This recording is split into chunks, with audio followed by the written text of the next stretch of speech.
feeling that you're being bullied at work or at college is, excuse my language, shit.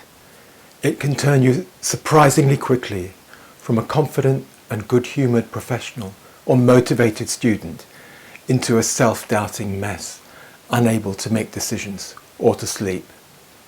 Outsiders to nursing and healthcare often notice how hierarchical both are.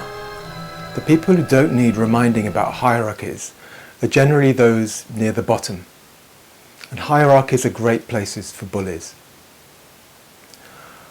I want to talk first about structural pressures that can play on individuals' weaknesses and bring out bullying behaviour, and then what you can do if you feel you are being bullied. Structural explanations don't excuse a bully's behaviour, but they can help us to feel slightly more informed and in control in a very difficult situation. When organisations, NHS trusts or universities, have to operate with reducing budgets, or to continue to operate with increasing costs but with budgets that don't keep up, or have to operate with threats of budget cuts, there is bound to be an impact.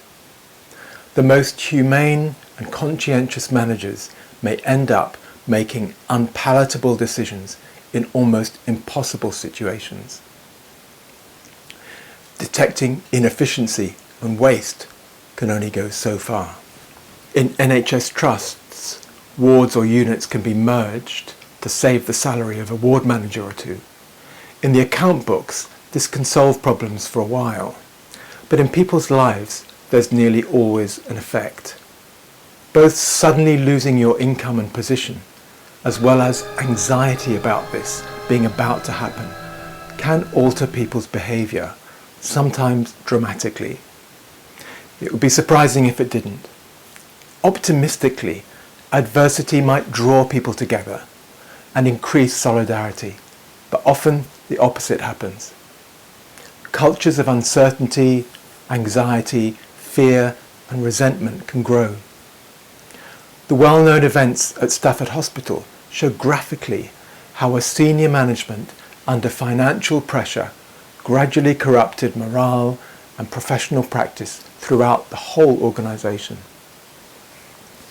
When middle managers are placed under pressure or feel they have no control over decision-making that involves their own staff and services, these pressures can seep into the most vulnerable places in their psyche. Those with a vulnerability to a sense of powerlessness can become resentful and embittered. Those who have a reduced repertoire of responses can turn to macho and dictatorial approaches as a way of coping with their own insecurities about their status and position.